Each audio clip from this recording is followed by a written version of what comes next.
Can y'all hear me? Can you hear me? Can you hear me? You hear me? Okay.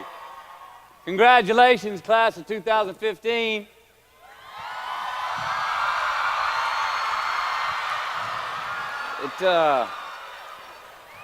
You guys and gals and young men and women are the reason I'm here. I'm really looking forward to talking with y'all tonight. You heard my dad played football here, and I believe he even graduated from here. That was some extra incentive for me to come. Short and sweet, or long and salty. A sugar donut or some oatmeal. Now, out of respect for you and your efforts in getting your degree, I thought long and hard about what I could share with you tonight. Did I want to stand up here at the podium and read you your rights? Did I want to come up here and just share some funny stories? I thought about what you would want. I thought about what you might need. I also thought about what I want to say and what I need to say. Now, hopefully, we're both going to be happy on both accounts. As the saying goes, take what you like, leave the rest. Thank you for having me.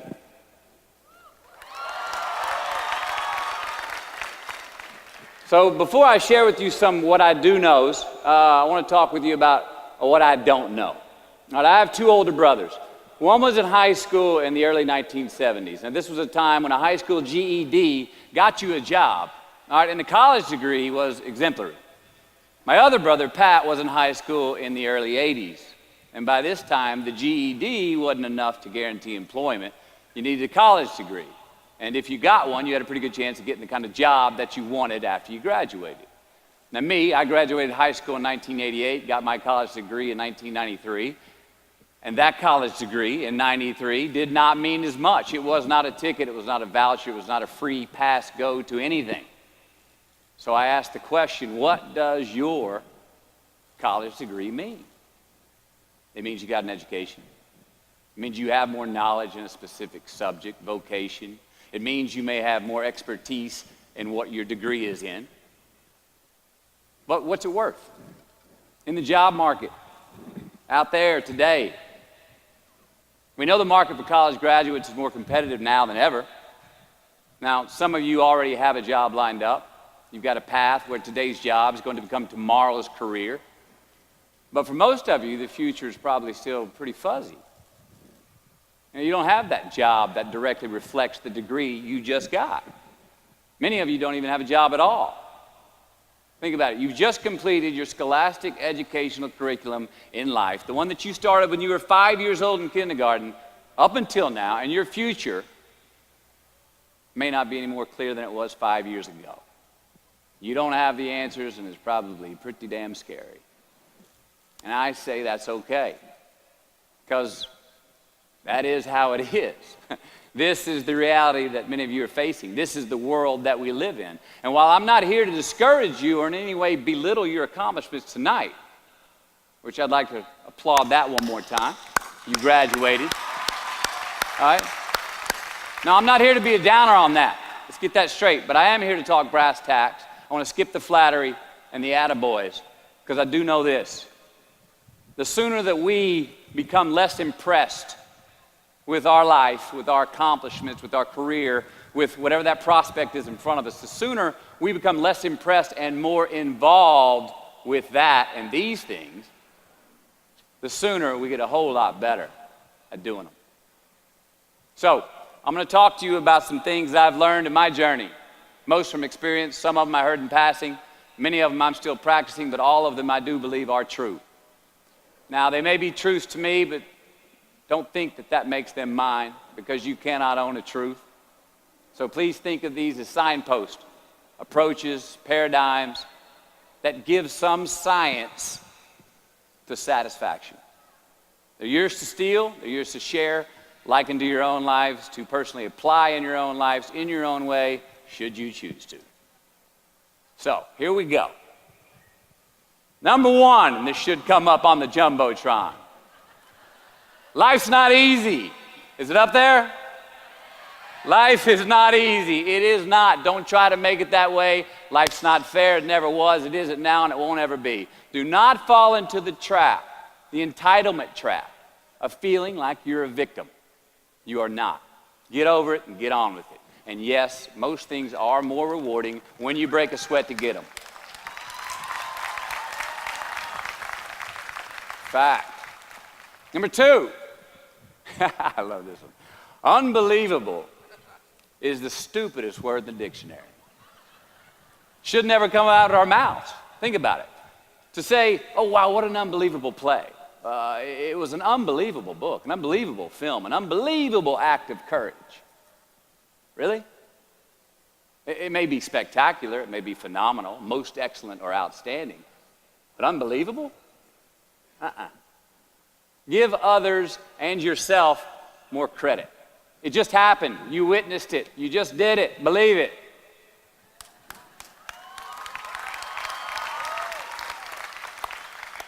What about the other side of unbelievable? You know, that side when we humans underperform or act out of our best character.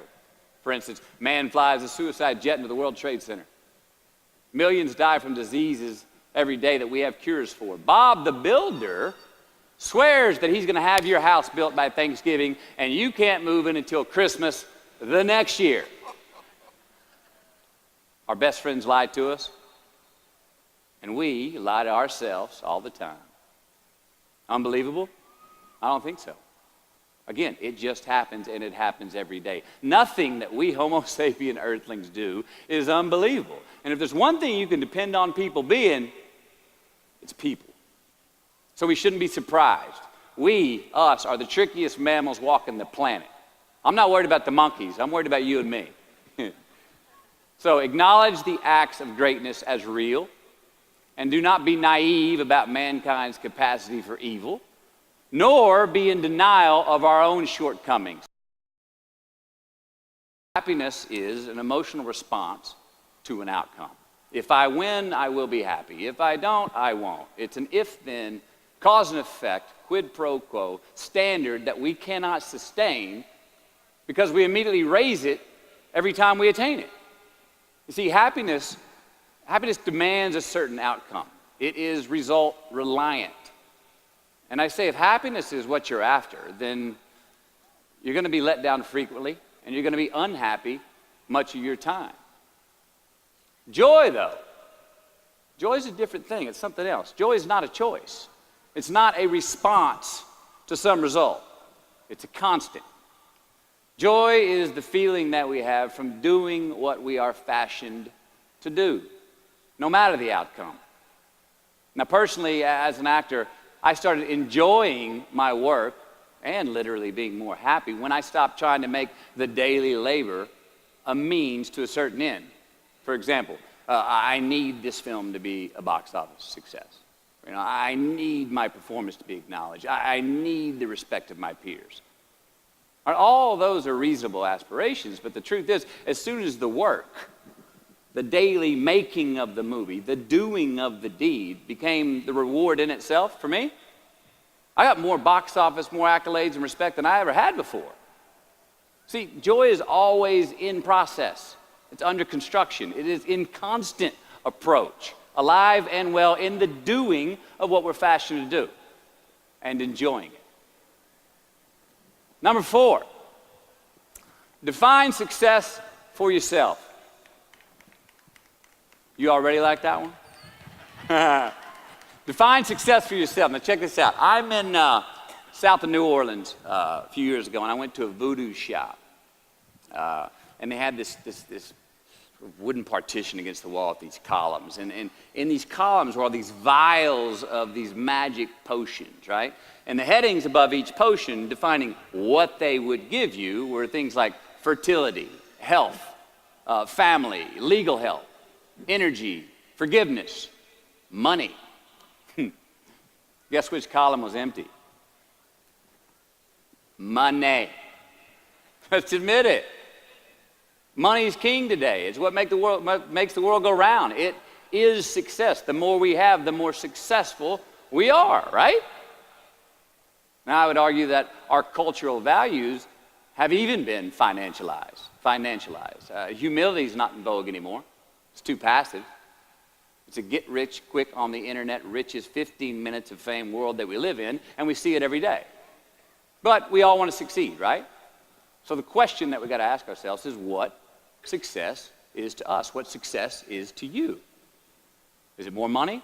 That's fine. I got nothing against money. I don't. Maybe it's a healthy family. Maybe it's a happy marriage. Maybe it's to help others, to be famous, to be spiritually sound, to leave the world a little bit better place than you found it. Continue to ask yourself that question. Now, your answer may change over time, and that's fine.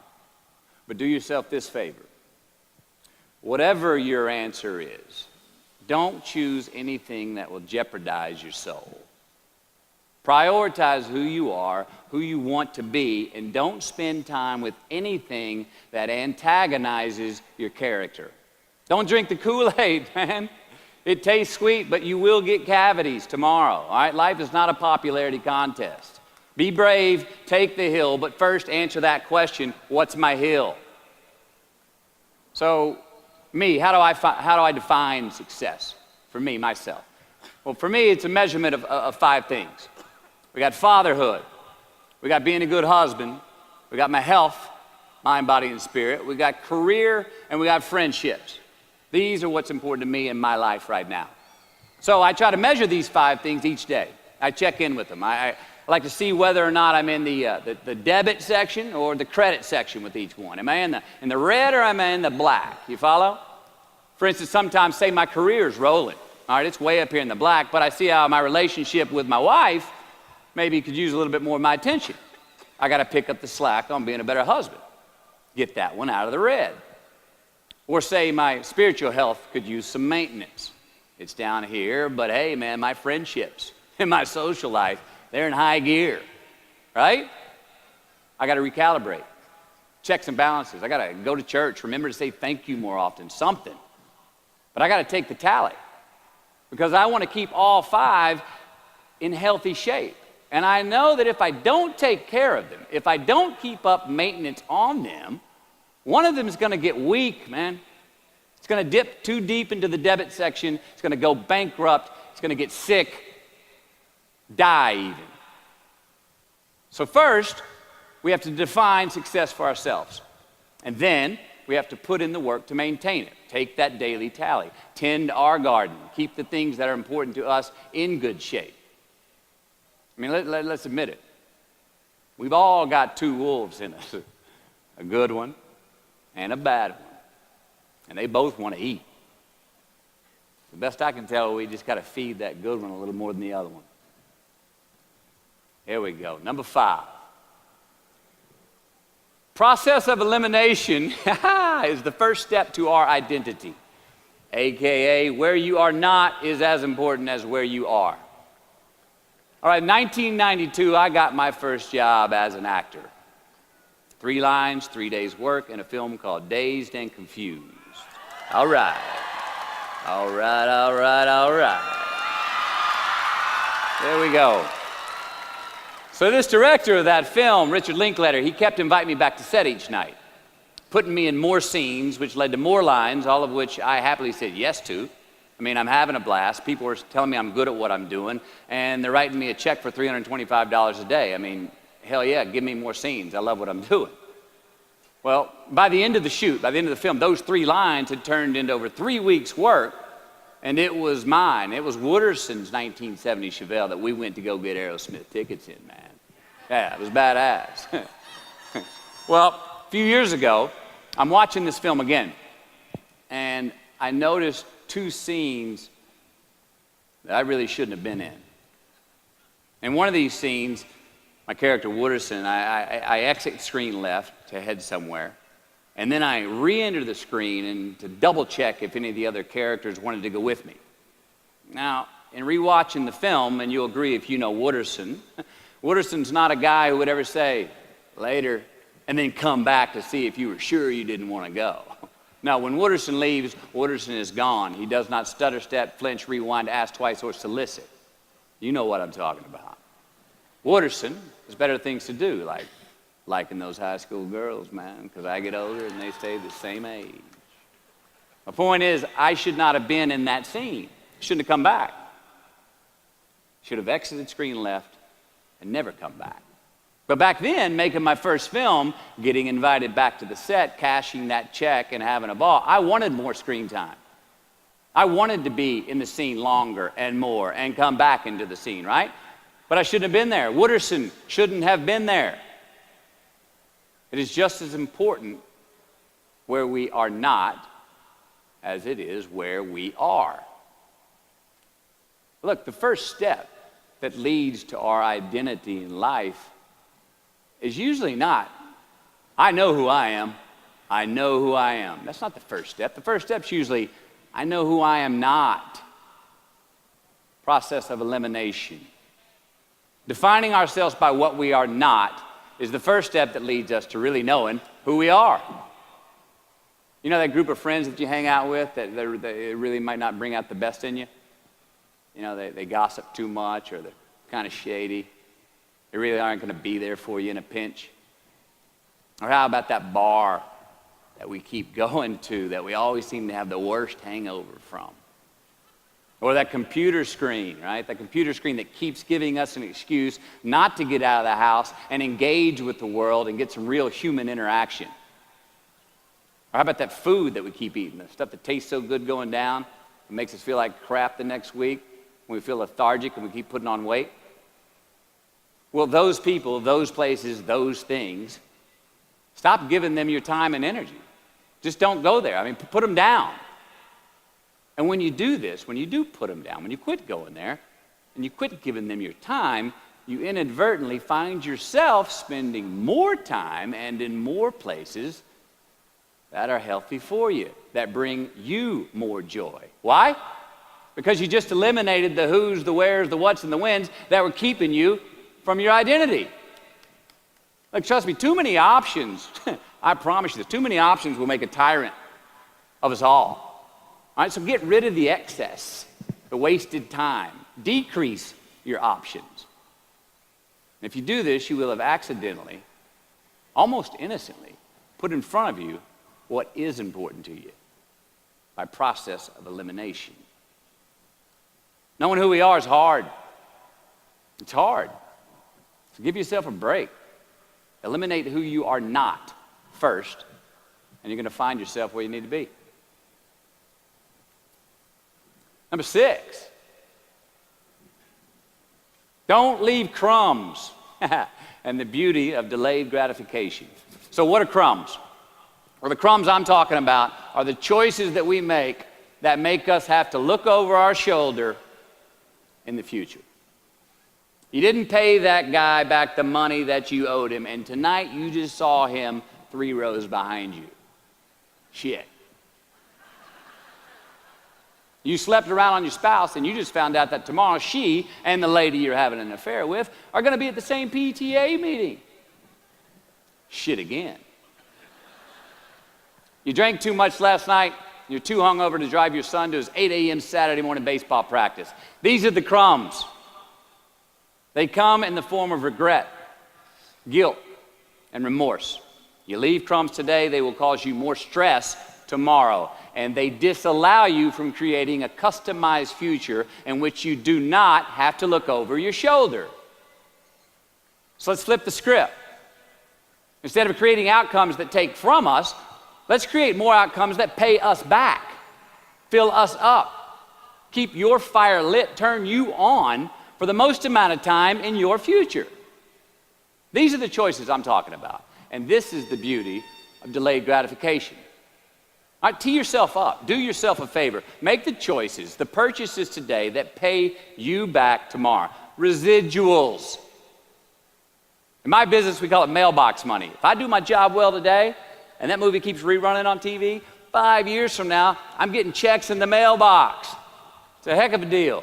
So whether it's prepping the coffee maker the night before, so all you got to do is press the button in the morning, or getting ready for the job interview early so you don't have to cram the night before, or choosing not to hook up with that married woman because you know you're going to feel horrible about it tomorrow, and her husband carries a gun, or paying your debts on time so that when you do see that guy 3 rows back tonight, you don't have to hunker down in your seat hoping that he don't see you.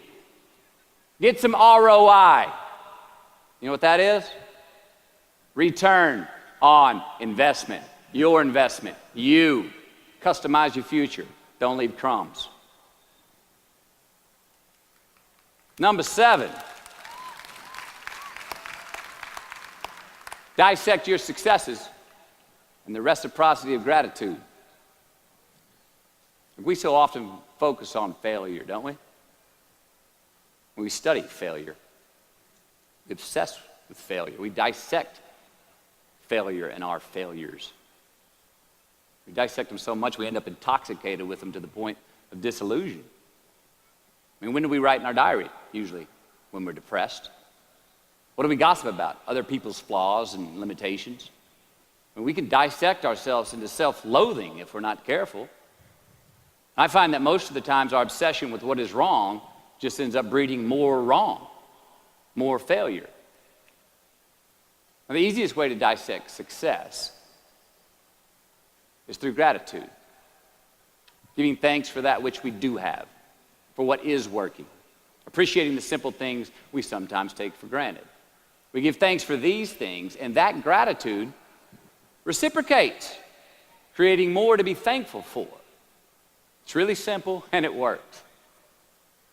Now, I'm not saying be in denial of your failures. No, we can learn from them too, but only if we look at them constructively, as a means to reveal what we are good at, what we can get better at, what we do succeed at.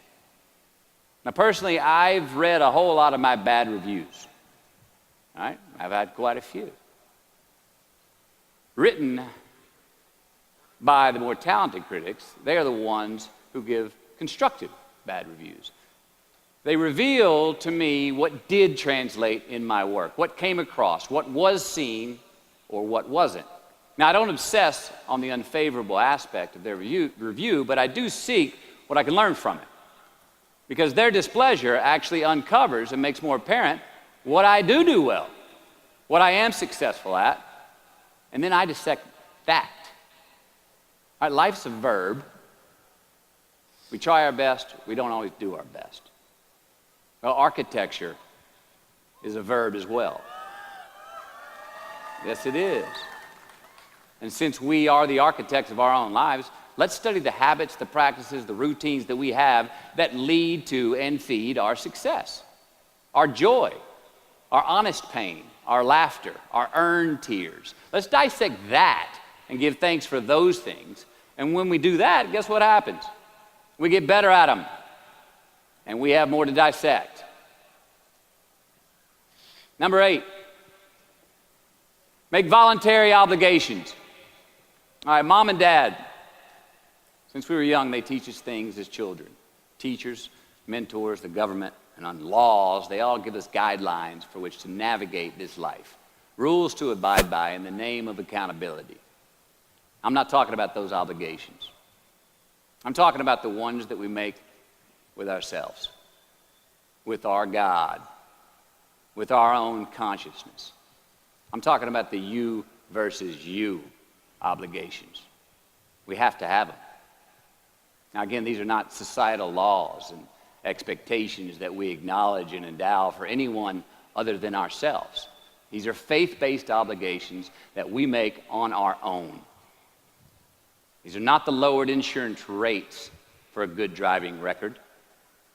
You will not be fined or put in jail if you do not gratify these obligations I speak of. No one else governs these but you. They are your secrets with yourself, your own private counsel, personal protocols.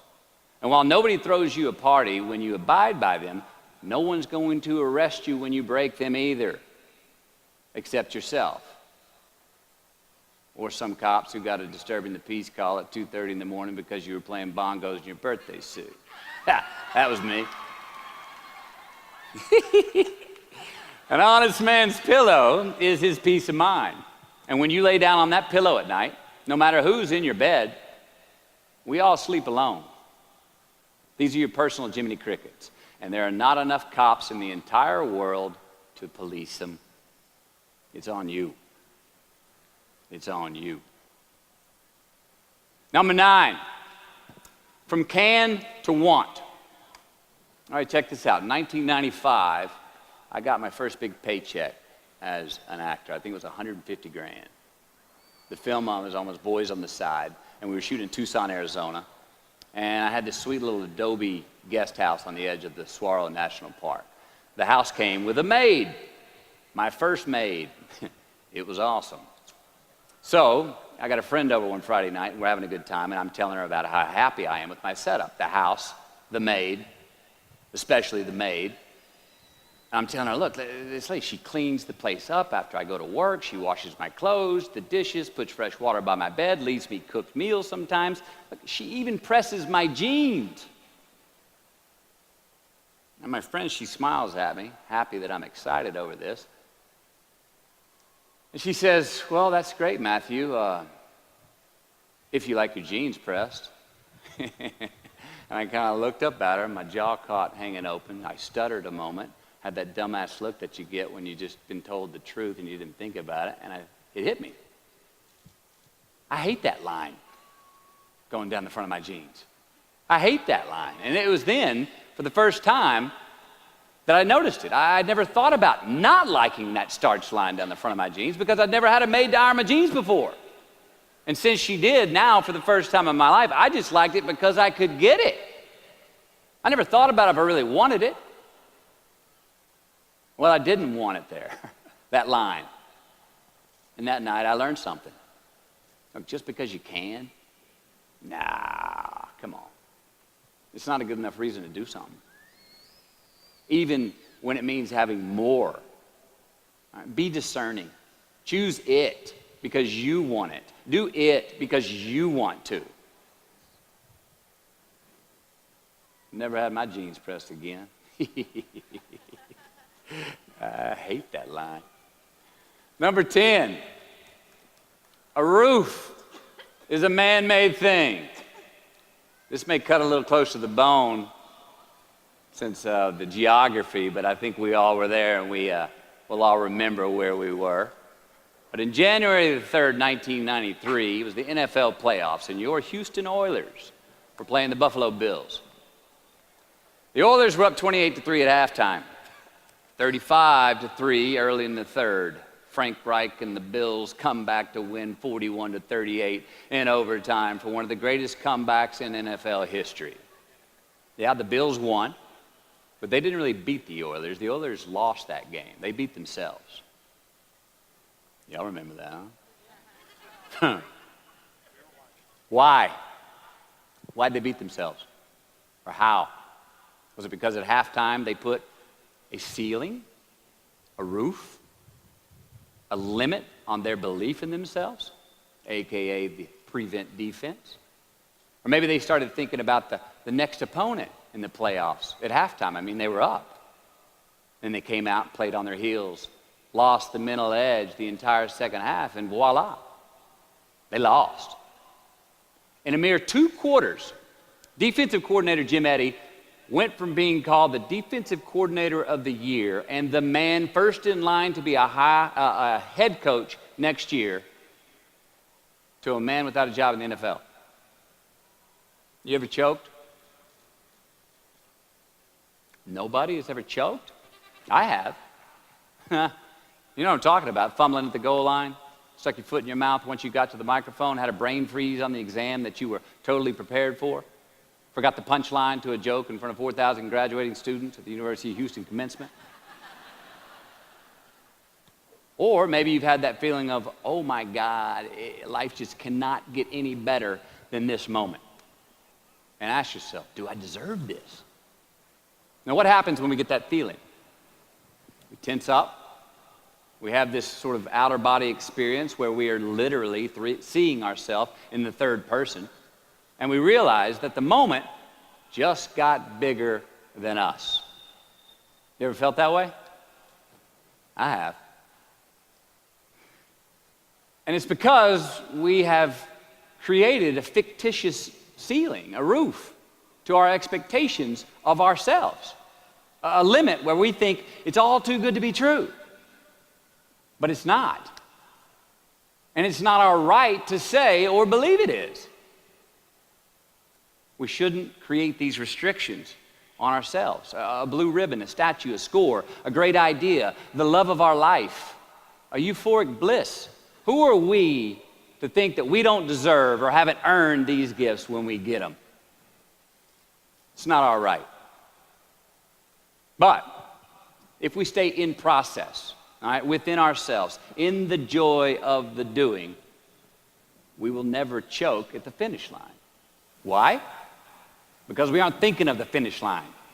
Because we're not looking at the clock. We're not watching ourselves on the Jumbotron performing the very act that we're in the middle of. No, we're in process. The approach is the destination, and we are never finished. Bo Jackson, what did he do? He used to run over the goal line, through the end zone, and up the tunnel. The greatest snipers and marksmen in the world, they don't aim at the target. They aim on the other side of the target. We do our best when our destinations are beyond the measurement, when our reach continually exceeds our grasp, and when we have immortal finish lines. And when we do this, the race is never over. The journey has no port. The adventure never ends because we are always on the way. So do this, and let somebody else come up and tap you on the shoulder and say, hey, you scored. Let them run up and tap you on the shoulder and say, man, you won. Let them come tell you, you can go home now. Let them say, I love you too. Let them say, thank you. Take the lid off the man-made roofs that we put above ourselves and always play like an underdog. Here we go.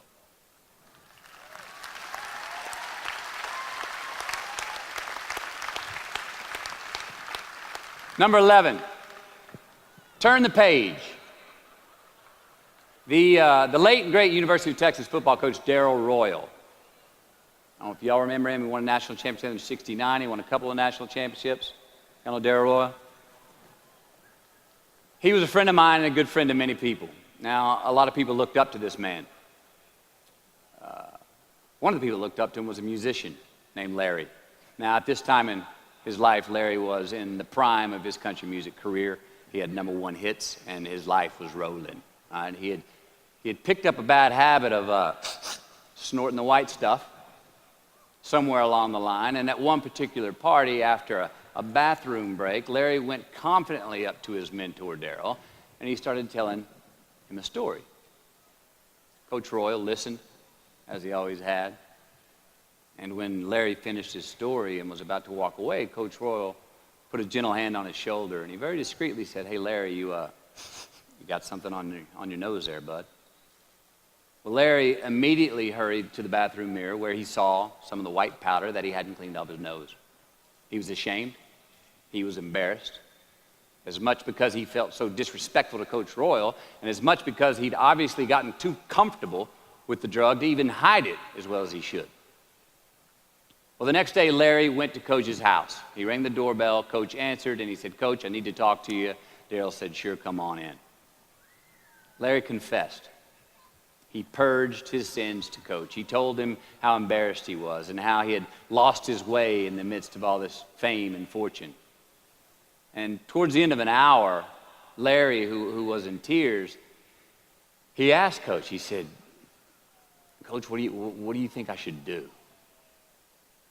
The coach, being a man of few words, just looked at him and calmly said, Larry, I have never had any trouble turning the page in the book of my life.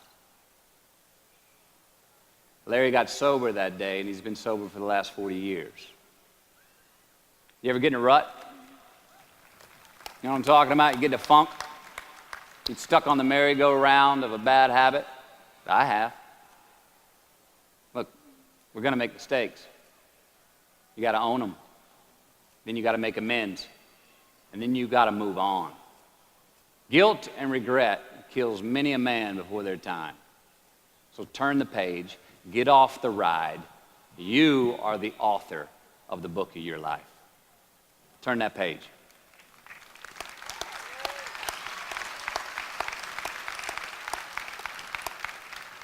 Number 12,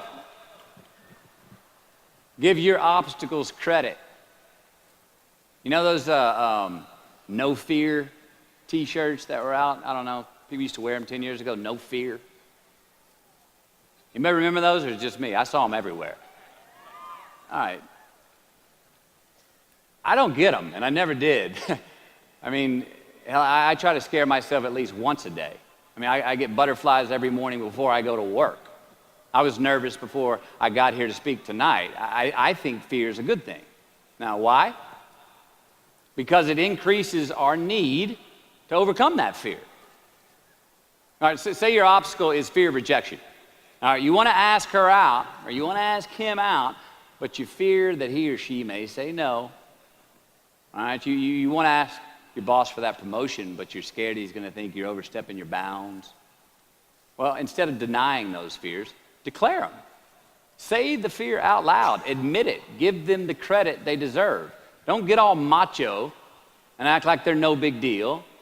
And don't get paralyzed by denying that they exist and therefore abandoning your need to overcome them. I mean, I'd even subscribe to the belief that we're all destined to have to do the thing that we fear the most anyway, at some point. So give your obstacles credit, and you will, one, find the courage to overcome them, or you will, two, see more clearly that they're not really worth prevailing over. So be brave, have courage, and when you do, you get stronger, you get more aware, you get more respectful of yourself and that which you fear. Number 13. So how do we know when we cross the truth? 13. Someone was asking, why did I pick 13? That's an unlucky number. Well, I don't know when 13 got the bad rap and became the mongrel of numerology. It's never done me wrong, 13. In fact, 13 has been a pretty lucky number for me, and I want to tell you how. I've always taken these 21-day trips by myself to far-off places where I usually don't know the language and nobody knows my name. They're adventures, one, but they're also a purge. All right, they're a cleanse for me. They're like a 21-day fast from attention, from all the things I have in my well-appointed life. They're a check out so I can check in with me, see how I'm doing, be forced to be my own and my only company, to have a look in my mirror. And we all know what can happen when we do that. Sometimes we do not like what we see. Well, in 1996, right after I got famous from a film I did called A Time to Kill, I headed out on one of these 21-day walkabouts, and this time to the jungles and the mountains of Peru. The sudden fame that I just gotten was somewhat unbalancing. My face was everywhere. Everyone wanted a piece of me. People I'd never met were swearing that they loved me. Everywhere I went, there I was on a billboard, a magazine cover. It was just weird overall. You know, I was asking myself, what's the reality in this and what's the bullshit? Did I deserve all this? These were all questions I was asking myself. Well, who was I was another. Now, there's always an initiation period with these trips. An amount of time that it takes for the place to initiate the traveler. The time it takes to disconnect from the world that we just left and become completely present in the one we are traveling in. Now for me, that initiation period usually lasts about 13 days. 13 hellish days until I am out of my own way. And after that, the whole trip is really fun and smooth sailing. Well, it was the night of the 12th day of my 21-day trip. I'm settling into camp. I'd already hiked 80 miles to this point, and I had a 3-day trek ahead of me to Machu Picchu. And I was full on sick of myself. Wrestling with the loss of my anonymity. I was guilt-ridden for sins of my past. I had a lot of regret. I was lonely, disgusted with my company, mine. And I was doing a pretty good job of mentally beating the shit out of myself. Anyway, grappling with these demons on this night, I couldn't sleep. All of these badges and banners and expectations and anxieties that I was carrying with me, I needed to free myself from them. Who was I asked myself. I mean, not only on this trip, but in this life. So I stripped down to nothing. I took every moniker that gave me pride and confidence, all the window dressings, the packaging around the product. I discarded them all. I got rid of my lucky and faithful American cap. I stripped off all my talismans from adventures past. I even discarded my late father's gold ring with an M on it that he gave to me. And it was a meltdown of he and my mom's class rings and gold from my mom's teeth. I even got rid of that. I was naked, literally and figuratively. And I got sick. Soaked in sweat, I threw up and a mile left in my belly. Now, a few hours later, I awoke on this 13th morning to a rising sun, surprisingly fresh and energized. I dressed, made some tea, and I went for a morning walk. Not towards my destination, Machu Picchu, but rather to nowhere in particular. My gut was still a bit peaked from last night's purge, but I curiously felt pretty good. I felt alive. I felt clean. I felt free and light. Along a muddy path on this walk, I turned a corner. And there in the middle of the road was this mirage of the most magnificent pinks and blues and red colors that I'd ever seen. It was electric, glowing and vibrant, just hovering just off the surface of the jungle floor as if it was plugged into some neon power plant. I stopped, I stared, there was no way around it. The jungle floor in front of me was actually thousands of butterflies there in my path. It was spectacular. So I stayed a while. And somewhere in my captivation, I heard this little voice inside my head say these words. All I want is what I can see. And all I can see is what's in front of me. Now at that moment, for the first time on this trip, I had stopped anticipating what was around the corner. For the first time, I stopped thinking about what was coming up next, what was up ahead. Time slowed down. I was no longer in a rush to get anywhere, and my anxieties were greatly eased. A few hours later, I returned to camp, packing for my continuing journey. I had a bang in my step. Even the local Sherpas I was traveling with, they noticed calling out to me, "Sois luz, Mateo, sois luz," which means you are light in Spanish. See, I forgave myself that morning. I let go of the guilt. The weight that was on my shoulders was lifted. My penance was paid. And I got back in good graces with my God. And I shook hands with myself, my best friend, the one that we're all stuck with anyway, ourselves. And from that morning on, the adventure was awesome. I was present. I was out of my own way. I was not anticipating next. I was embracing only what was in front of my eyes and giving everything the justice that it deserved. You see, I crossed the truth that morning.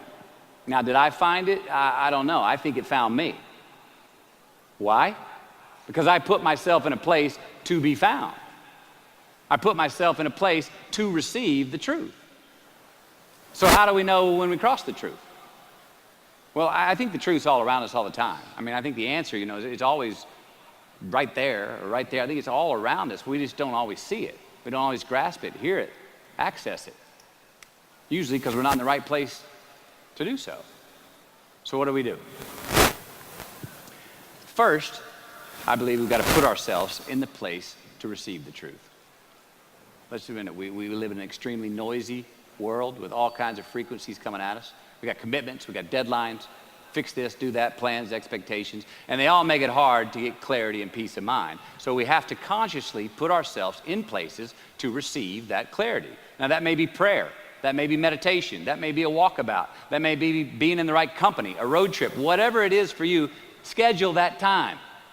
Schedule it.